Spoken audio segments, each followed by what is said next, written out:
görüntü daha var. O görüntüyü isteyelim arkadaşlarımızdan. O görüntü üzerinden konuşalım. Bir şey katayım izninizle. Buyurun. Şimdi bakın 1948'den bu yana hoca biraz önce ona dikkat çekti. Filistin Kurtuluş Örgütü'nden Hamas'a, oradan askeri gücü Kassam'a kadar, Kassam Tugaylarına kadar. Ortada bir realite var. İsrail karşısında yenilmediler. Çok büyük kayıplar verdiler. Evet. Çok büyük sarsıntıları yaşadılar. Ama bakın askeri alanda İsrail aslında çok kayıp verdirse de hem bir taraftan da kendi kayıp yaşadı ama yenemedi. Masada sonuçsuz, masada da kazanamıyor. Sonuçta Trump'ın aylar önce gündeme getirdiği orayı dümdüz edeceğim, bir turizm merkezi haline getireceğim şeklindeki o projeyi devasa bir kampla bu bölgedeki 2 milyon insanı izole ederek, büyük kamplarda izole ederek, bakın alt yazımız biraz önce Haber Global'ın diyor ki yardıma giden diyor ateş edildi diyor. Burada o 2 milyon insanı da izole ederek, dirençlerini kırarak şöyle bir hava yaratmaya çalışıyorlar. Allah kahretsin, tamam artık biz bu topraklardan gidelim. Mısır'a mı gönderiyorlar, Yemen'e mi gönderiyorlar? Bu algıyı yaratmaya çalışıyorlar. Bu izolasyon planının arkasında da bu var. Bu sindirme operasyonu. Ben biraz önce dedim ya, İslam ülkeleri sessiz kalıyor. Ya bakın burada biraz önce Ensarullah'ın konuşuyoruz. Bu gemilere yönelik operasyonlardan ders almalı. Çok büyük bir tuzağa çekiliyor oradaki insanlar. Masada yenilmeyen, savaş alanında, çatışma alanında yenilmeyen insanların elini kolunu bağlayarak Hamas'ın, Kassam Tugaylarının arkasındaki psikolojik desteği yıkmaya çalışıyorlar. Bu tuzak Trump'ın bir yıl aşkın süredir, daha önceki başkanlık döneminde de sıklıkla gündeme getirildiği bu İsrail'in arkasında durma stratejisini orayı tamamen dümdüz etme stratejisine dönüştürmesinin altyapısı ve insansızlaştırma. Irak'ta bu yaşandı, Suriye'de de bu yaşandı. Bakın o IŞİD'in El-Kaide üzerinden insansızlaştırma operasyonu nasıl Amerika tarafından yürütüldüyse burada da insanları büyük devasa kamplarda izole ederek etkisizleştirmek, suya, ekmeğe, havaya, sağlığa muhtaç hale getirerek yılgınlığa sürüklemeye çalışıyorlar. Bu şekilde Trump'ın o uzun aşamalı planın devreye sokulmasının altyapısını hazırlamaya çalışıyorlar. Türkiye bu konuda stratejik olarak, jeopolitik olarak çok dikkatli duruyor. Ama ben tekrar söyleyeyim, burada Ensarullah'ın o direnişini örnek alması lazım. Çok yalnız bırakılıyor. Çok yalnız bırakıldıkları için dünyada hiçbir ülkenin yaşamadığı vahşeti yaşıyor oradaki Müslümanlar. Ben dehşet içinde izliyorum. Ya ben 41 senelik gazeteciyim. Gazeteciliğe başladım. Bu insanlar öldürülüyor. 2025'e gelmiş halen Hocam, öldürülüyor ve en önemlisi şey, yenilmiyorlar. Masa başında yenilmemeleri için de bir atraksiyon gerekiyor. Arap Ligi'nden o sizin dediğiniz refleks yok. Yok. Yani öyle bir Gazze kasabı Netanyahu, Gazze vahşeti, katliam başladığında ne dedi biliyor musun Arap liderlere? Koltuklarınızı düşünüyorsanız susun dediler. Şöyle bekledi. Araplar da var. Yapıldığı zamanında bakın. 73.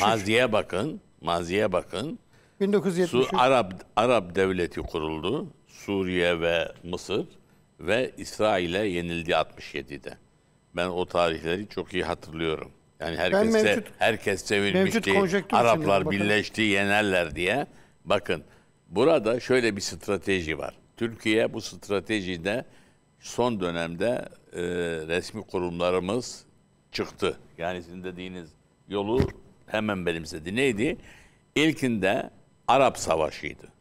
Yani muhatap Arap'tı. Arap-İsrail Savaşı. Arap'tı. Sonra bu Filistin Savaşı'na dönüştü. Evet. Sonra Gazze'de Hamas'a dönüştü. İsrail-Filistin Savaşı'na dönüştü. Şimdi Gazze'nin olduğu yer eskiden kimin kontrolündeydi İngilizlerden alındıktan sonra? Mısır'ın kontrolündeydi. Mısır'ın kontrolünde olan bu yer nasıl Filistin toprağı haline getirildi? Çeşitli yerlerdeki Filistinliler boşaltılırken nasıl Batı Şeria'da yoğunlaştı yukarıda, burada da yoğunlaştırılırken Mısır burayı terk etti. Burayı terk ettikten sonra burası şeyin elinde oldu.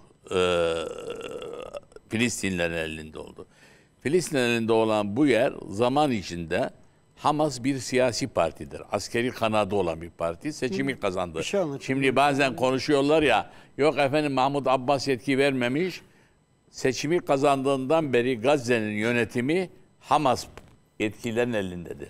Hatta biri öldürüldüğü yerine geçerken hep diye konuştuk ya.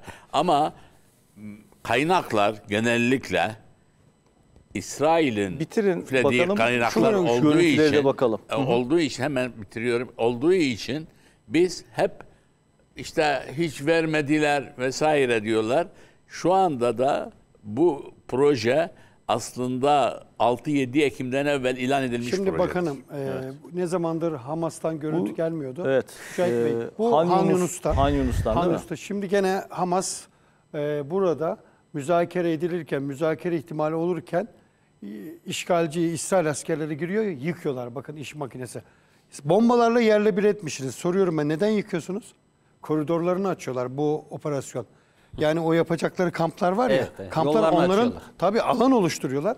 Silahlarını da el Tabii koymuşlar. bu ele geçiren silahlarını bırakıp kaçıyorlar. Onu da Kampın söyleyeyim. yollarını inşa ediyorlar. Yani bakın birini öldürüyorlar. Öldürüyorlar. Öteki de silahını bırakıp kalkıyor. Gösteri bakın burada görüyorsunuz. Bu bir tünelden çıkıyor büyük ihtimal ya da bir yıkıntıdan. Hamas savaşçısının ne kadar rahat olduğunu görüyorsunuz. Evet, Genelde ikili yapıyorlar Hazır Hocam bu tür operasyonları. İkili gerçekleştiriyorlar. Kayıt altına alabiliyorsa alıyorlar. Direkt iş makinesinin yanındaki tabii askerler kullanıyor bunu. Ona gidiyorlar. Burada birini öldürüyorlar. Öteki de kaçıyor. Burada en önemli olan şey silahlarını da alıyorlar. Şimdi bu tamamen masaya bir mesaj. Diyor ki Doha'da müzakere ediyoruz. Normalde durmanız lazım. Hem saldırıyorsunuz hem yıkıyorsunuz. Ve Hamas diyor ki ben buradayım. Bakın bu çok önemli. Ben buradayım. Bir daha önceden de hatırlıyorsun. Hamas Medya Merkezi bunu çok iyi yapıyor, gösteriyor. Çünkü İsrail ne yapıyor? Bunu da propagandaya döndürüyor. Evet. Hani propagandaya döndürüyor. Bu görüntüler tabii haber niteliğinde ama Hazar Hocam, İsrail askerlerinin morallerini çok ciddi olarak bozuyor. Hatta en son 30'dan fazla İsrail askerinin Bak teyidi ne? Ben diyecektim. değil mi? Yanarak öldüğü ifade ediliyor. Bir de cenazeler çoğaldı. Müzakerelere bakıyoruz. 10 tane cenazeden söz edildi Hamas'ın elinde. En son Netanyahu 30 cenaze var dedi. Ellerinde. Bu sayının ben daha yüz fazla ifadesinden belliydi Netanyahu daha fazla o haberi olduğunu söylüyorum. söylediklerinden. Biraz da zaten bu Hamas'ın bir stratejisi. Hamas bu savaşın, bu vahşetin uzun süre süreceğini bildiği için bir strateji oluşturdu. Bakın çıkıyor, görüyorsunuz buradan.